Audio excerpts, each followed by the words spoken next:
ini saya berada di salah satu ikon kota Jakarta. Monumen Nasional atau Monas, tingginya mencapai 132 meter.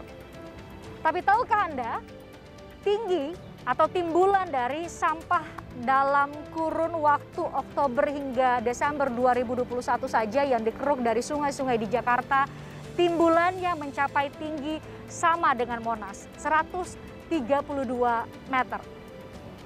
Belum lagi sampah sisa makanan. Anda tahu tingginya, timbulannya mencapai 532 meter. Artinya lebih tinggi dari gedung manapun yang paling tinggi di DKI Jakarta. Nah, saya akan mengajak Anda untuk melihat sejumlah titik pengolahan sampah di Jakarta yang dimaksudkan atau ditujukan untuk mengurangi sampah-sampah sebelum dibuang ke TPST Bantar Gebang. Apakah sudah berfungsi dengan baik? Apakah mampu untuk mengurangi volume sampah sampai kemudian dibuang ke Bantar Gebang? Ikuti perjalanan saya kali ini.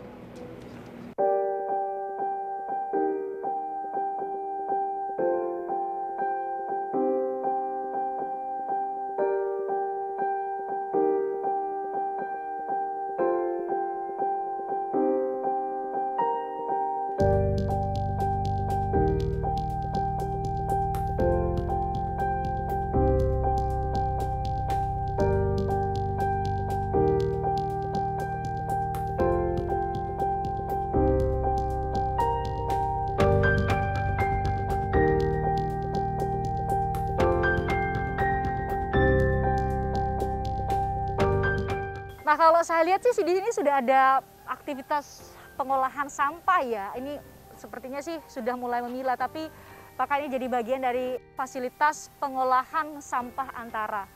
Saya harus konfirmasi nih ke otoritas atau pengelola setempat. Saya masuk ke dalam ya.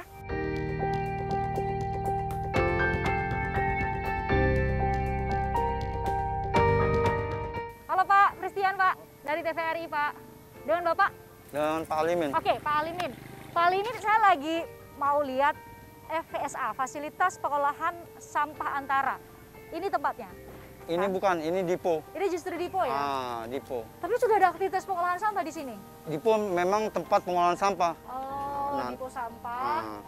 Tapi berarti FPSA-nya persisnya di sebelah? Nanti di seberang, Bu. Oke, saya boleh lihat dulu ke sana, Pak? Silakan. Mungkin bisa ditunjukkan, Pak, sebelah mana, Pak?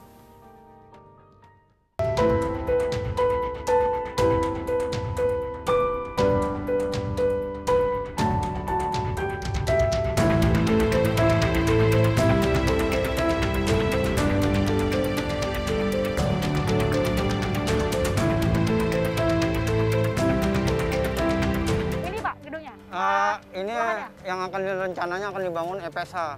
Sekarang baru tahap pemagaran. Tadi saya udah lihat sih di depan pemagaran. Ini berarti luasnya berapa Pak total? 13 hektar. 13 hektar ya. Coba kita lihat Pak. Ini saya lihat sih masih sebagian udah di masih lahan gitu ya. Kosong. Lahan kosong gitu ya. Ini berarti dapat info rencananya mulai nanti pembangunan gitu ya, karena kan dibilang mau akan ada pengolahan sampah yang ramah lingkungan di sini gitu. Bapak udah ada informasi Pak kira-kira kapan? Untuk lebih jelasnya ke dinas. Oke. Untuk informasi kapan akan dibangunnya. Kalau yang mulai dipagar ini? Yang pasti kan udah dipagar. Mulai kapan tuh Pak kira-kira?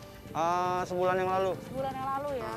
Dari sini antara doang nih, dari rumah-rumah, jadi mungkin Bapak bisa cerita tuh alurnya, dari rumah-rumah. Langsung dari rumah-rumah ke gerobak swadaya atau ke pengangkut kita, lintas kita nanti tuang semua diolah di sini, di FPSA. Maksudnya Bapak nanti pisahin gitu ya, yang mana yang masih bisa dipilah jadi plastik gitu atau masih ada punya nilai ekonomis yang mana. Berarti yang dibuang ke Bantar Gebang itu sampah basah? Yang dibuang ke Bantar Gebang nggak ada, nanti sampah sekecamatan Tebet akan tumpah ruah kemari untuk diolah.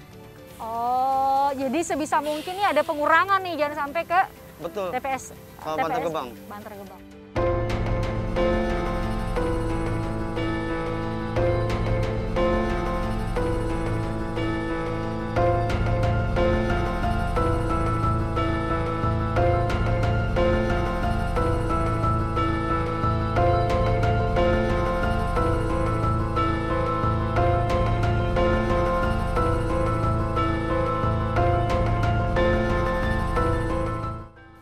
Berarti sehari itu berapa Pak satu kecamatan Tebet doang? Kurang lebih 130 ton. 130 ton satu kecamatan? Iya.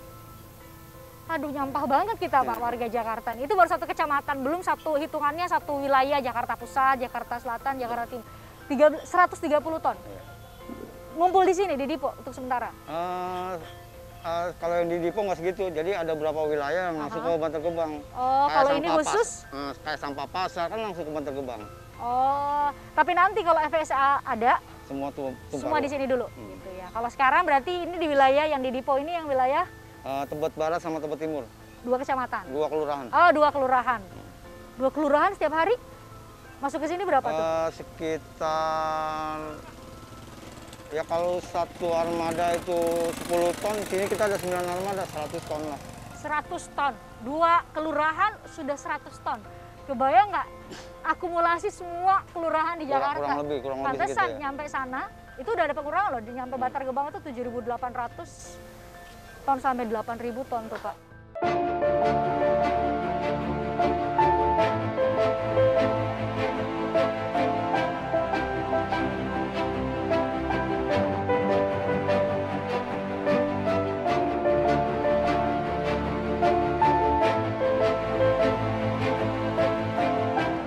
Saya sudah janjian dengan Ketua RW Rusun Tebet yang jaraknya tidak jauh dari FSA, sekitar 100 meter. Pak, ya. Pristian, dengan Pristian. Pak Taufik ya. Maaf ya. Pak kasih ya. Sudah berkenan nerima. Saya tadi ke sana hanya Dipo nih, baru Dipo ini apa namanya beroperasi. Kan nanti nggak hanya bau dari sana, tapi bisa jadi tadi truk gitu ya. Gerobak-gerobak yang bawa sampah mungkin juga dari sini tuh bisa aja menciptakan aroma gitu. Mungkin udah mempersiapkan Pak, atau ya udahlah nggak apa-apa, kita jadi sama-sama buat supaya ada tempat pembuangan sampah, pengolahan sampah, pengolahan sampah gitu. Iya, jadi karena program pemerintah itu belum dilaksanakan dengan baik, yang tentang yang TPS yang akan dibangun ini kan belum dilaksanakan ya. Ini sifatnya itu kan masih perencanaan. Sehingga tapi sudah disiapkan lahannya? Lahannya sudah disiapkan, cuman proses pembangunannya juga belum. Tapi program-program pemerintah tentang pengolahan sampah yang modern, tentunya kami selaku pribadi sebagai RW pastinya mendukung ya. Terkait masalah aroma itu relatif dari mana kita akan melihat dari sudut pandang yang mana nih. Kalau aktivitas tentang mobilitas gerobak atau truk pengangkut sampah itu pastinya juga ada kegiatan seperti itu. Tapi sebelum ada TPS di sana kan itu juga sudah ada kegiatan itu. Pak, nah harapan Bapak sendiri sebagai warga di sekitar FSPA apa Pak? Tentunya harapan kami selaku warga di sekitar sini, tentunya apa yang menjadi program pemerintah bisa dijalankan, tapi juga tidak mengganggu aktivitas masyarakat, baik istilahnya pengolahan sampahnya, aromanya tidak mengganggu masyarakat, aktivitas mobilitas pengangkut truk, pengangkut gerobak itu juga tidak mengganggu masyarakat. Itu harapan kami. Pak Taufik, makasih. Terima kasih sudah sama-sama. berkenan menerima saya. Baik, silakan sama-sama. lanjut beraktivitas. Iya. Saya pamit mau ke tempat lain sih. Baik, siap Mbak. Pengolahan sampah di tempat lain. Makasih. Makasih, Sama-sama sehat selalu, Mbak, Pak. sama-sama Ya. ya. Yuk.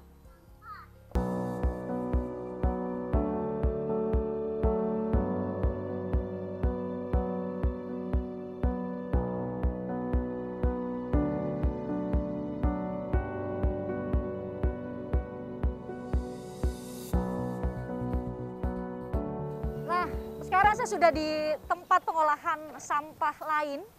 Tadi saya ke Jakarta Selatan, saya ke Jakarta Utara. Saya coba lihat ada beberapa pelang yang bisa menunjukkan informasi. Tadi saya sudah janjian sih dengan pihak keamanan di sini. Tapi saya coba ajak Anda untuk melihat dulu informasi awal yang bisa kita lihat. Jadi saya sudah berada di Intermediate Treatment Facility atau ITF gitu ya, disebutnya sebagai fasilitas pengolahan sampah antara di dalam kota. Jadi nantinya direncanakan ini menjadi pembangkit listrik tenaga sampah. Nah, bisa Anda lihat ini alamat lengkapnya gitu ya, tepatnya di Jalan Danau Sunter Barat nomor 61. Saya mau menunjukkan ini tanggal 20 Desember 2018 ini menjadi groundbreaking. Jadi awal mula dicanangkan pembangunan ITF di Sunter ini. Jadi kita mau lihat sejak 2018 dicanangkan sudah seberapa jauh pembangunan ITF ya. Saya tunjukkan di bagian lain atau pelang lain ya yang menunjukkan informasi yang kira-kira bisa memberikan pengetahuan kepada kita. Ini tadi sudah saya sebutkan namanya ITF Sunter gitu ya. investornya adalah PT Jakarta Solusi Lestari, Jakpro dan Fortum. Nah ini yang mau saya tunjukkan, waste handlingnya ya diharapkan diproyeksikan ada 2.200 ton per hari sampah yang bisa diolah, diubah menjadi listrik begitu ya. Ini power output yang diharapkan adalah 35 megawatt. Nah ini yang mau saya tunjukkan, mungkin bisa ditunjukkan tahun proyeksi dari proyek ini sebenarnya adalah tahun 2019 hingga 2022. Nah sekarang tahun 2022 ya, sudah tahun 2022 disampaikan oleh Gubernur Anies Baswedan, Gubernur DKI Jakarta Anies Baswedan mengatakan ditargetkan pembangunannya sudah mandek dari tahun 2018 sampai tahun 2019, targetkan itu sudah dimulai atau mulai 2022. Namun memang dijadwalkan baru ada financial screening itu pada bulan Juli nanti, Juli 2022. Ini jadi ditanyakan, kita tahu ya sempat ditanyakan oleh Komisi C DPRD DKI Jakarta, jadi kapan nih jadi selesai ITF Sunter? Baru akan dimulai pembangunannya biasanya setelah 6 bulan setelah financial screening. Jadi bisa Anda lihat ya, ini informasi yang bisa kita dapatkan awal. Dasar hukumnya sudah jelas ya, ada Perpres nomor 35 tahun 2018, kemudian pergubnya sudah saya sampaikan tadi, bersamaan tahunnya dengan groundbreaking. Saya mau ajak Anda untuk melihat ke dalam, sudah seperti apa, sudah adakah pembangunan dilakukan selama ini, karena saya ingatkan lagi tadi, proyeknya adalah tahun 2019 hingga tahun 2022. Saya sudah janjian dan saya sudah minta izin untuk masuk ke dalam. Saya ajak Anda untuk melihat ke dalam lebih jauh ya.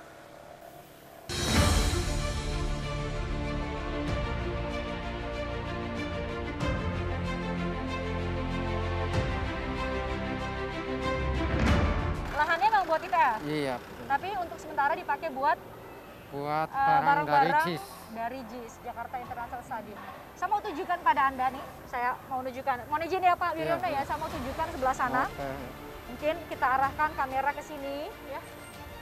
Jadi kalau Anda bisa lihat di layar, memang tidak jauh lokasi ITF Sunter ini tidak jauh dari Jakarta International Stadium gitu ya, baru saja rampung. Jadi tidak heran kalau ya Pak ya, Pak Wiryono ya, bisa dikonfirmasi ya. Ini kalau Anda lihat pembangunan di sebelah sini, sebelah sini nih, gedung-gedungnya ada alat berat, mungkin bisa ditunjukkan ada alat berat, kemudian ini sisa-sisa pembangunan ya Pak? Sisa-sisa dari JIS. Sisa-sisa pembangunan dari Jakarta International Stadium ada di sini gitu ya. Jadi pembangunan ITF-nya belum mulai ya Pak ya? Belum mulai, karena memang informasi yang disampaikan oleh Gubernur DKI Jakarta Anies Baswedan gitu ya, tadi sudah saya sampaikan financial screening ini baru akan dimulai bulan Juli 2022 ini, biasanya setelah 6 bulan baru setelah financial screening baru dimulai pembangunan. Ditargetkan selesai 2025 ya, tadi dari anggaran atau proyek 2019 hingga 2022, dan tahun ini disampaikan diharapkan ITF Sunter selesai tahun 2025. Sebelum ada proyek JIS ini lahan kosong. Lahan kosong ya. Oh, lahan kosong yang ada tanaman-tanaman liar ya, seperti yang bisa saya lihat dari sini gitu ya. Jadi hanya ada pos tanaman-tanaman liar. Baru saat ada pembangunan JIS ya, buat penitipan sisa-sisa barang dari proyek JIS. Berarti ini nanti akan diangkut? Angkut. Ini kita harapkan di lahan 3 hektar ini bisa segera dibangun ITF Sunter, karena tadi sudah saya sebutkan diharapkan menghasilkan atau mampu mengolah 2.200 ton. Jadi diharapkan 90% ya, sekitar 90% sampah bisa dikurangi sebelum nanti dikirim residunya ke Bantar Gebang. Kita harapkan sih ini segera selesai, meskipun sempat mandek ya, 2018 diproyeksikan seharusnya 2022, dan baru akan ada financial screen 2022 ini, Juli 2022. Terbayang kalau memang jadi proyeknya, ada Jakarta International Stadium, tidak jauh dari itu ada ITF. Saya pikir udah mulai Pak pembangunannya Pak. Belum. Jadi pas saya datang saya pikir ada bangunan-bangunan sama bekas-bekas bangunan, wah udah mulai dibangun nih ITF, belum ya? Belum. Bapak udah dari tahun berapa tadi? Jaga di sini tahun 2020, 2 2020, tahun. Udah 2 tahun ya. Pak, terima kasih Pak Wiryono udah menemani saya. Ya, mohon izin Bapak, mungkin arahkan saya juga jalan keluar ya. Saya temenin. Bapak anterin ya. Nih,